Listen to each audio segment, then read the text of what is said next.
Today on Outside the Box Reviews, Alien Week continues, and today we're taking a look at the NECA Alien Wave 7 Alien vs. Predator Xenomorph Warrior. And, well, if you watch my review of the Grid Alien, you're basically gonna watch a repeat of that. There are a couple little differences definitely worth hitting on, but overall it's the exact same figure, just without that distinct Grid Alien deco. But, of course, this is gonna be the potential army builder from this set. The one figure in this wave you're gonna probably want to get more than one of, just because, well, you might need more of them. So, let's not waste any more time, let's jump in and take a closer look. One thing I've noticed when reviewing this guy in Grid is that when you stand these figures up completely, they are very, very tall. But of course, aliens never really pose like that, so there's really no need to have them in that pose. But once again, we do get the AVP style head with the big thick neck here. One really different piece on this version versus Grid is the dome. We once again get a translucent dome similar to the big chap and the dog alien, though the dog aliens was pretty opaque. But we can see kind of a skull or something else going on underneath it, which is a nice touch. Really nicely detailed. It does fade into a brown, then into a black here at the edge, keeping me from seeing like the eyes or anything like that. Mine, unfortunately, looks like it has a little bit of a nick in it, a little scratch, but maybe if I army build a couple of these, it'll just give it some character. On the shoulders, we have the large pauldrons here that kind of sink down into the collarbone. Very knotted looking flesh of the arms, including those panels that we've seen on a lot of aliens. The short little elbow blade back there. The hands with the dual thumbs and the two middle fingers to it. This figure doesn't quite have the blue tinge that the Grid Alien has. This actually has more brown going on with it, which I like. It varies up the look of the alien quite a bit. Get the rib feature going on here in the chest, and then it kind of sinks in here a little bit for the waist. Coming around to the back, we have the rubberized hoses coming off that are more tentacly looking than the previous versions of the alien. And we have that spinal ridge going down the middle. Once again, this little midsection, it just looks like you're seeing part of the undersuit to the costume and not the costume itself. The legs have the very high hips on them, continuing on more of that biomechanical detail and the very knotted flesh look. Come down to the four-toed feet with the two big toes and the two skinnier ones in the middle. No heel spike or anything like that. And I did forget to mention with Grid, we do get peg holes at the heel, which I'm definitely happy about. And then the very thick tail on this figure, very sharp and spiky and armored looking, coming down to the kind of fanned out section here with the spike at the tip. And of course, just like any xenomorph, you open the mouth, and of course we have his inner tongue. Pull that out.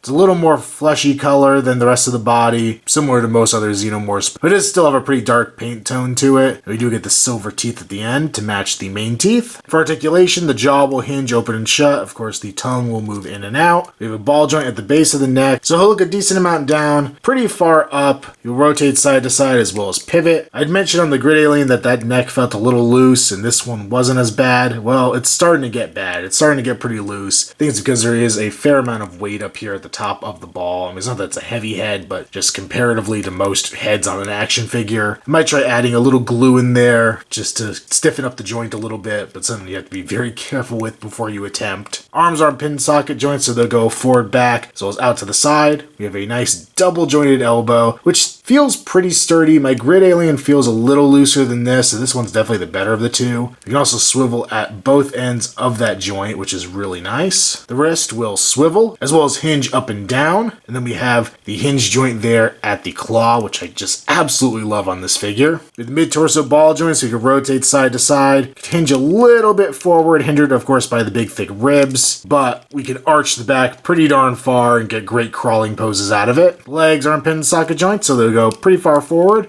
pretty far back. It's kind of kicked out a bit by the high hip on there, and that hip also hinders in and out motion. We could rotate up there at the top of the leg as well. We have another great double joint there at the knee. I still love the mechanics of this top part of the joint. NECA, do more of this cool stuff. I love how that looks. Just a great way to hide the floating kneecap in there. Get a ball joint there at the foot, which has a decent range of motion. I wish it could go a little further up and down, but it's still pretty good. We get a hinge there at the toe, and then a nice strong bendy wire going throughout the tail. For a size comparison on the left here, I'm bringing in the AVP-R Xeno from NECA, and this is the closest approximation I have to compare between these two in my collection at the moment. Very, very similar details, but there definitely is a difference between the design and the two movies. I got a request to do a figure wars between the McFarlane AVP Alien and this one, and unfortunately I never picked up any of the McFarlane ones, and I really have no desire to go hunt them down at this this stage. Plus, I'm kind of 2 figure wars behind as of recording this video. I never did the Jason or Celtic Predator, so those probably need to come first. This is another great figure. I love the Grid Alien. I love this alien.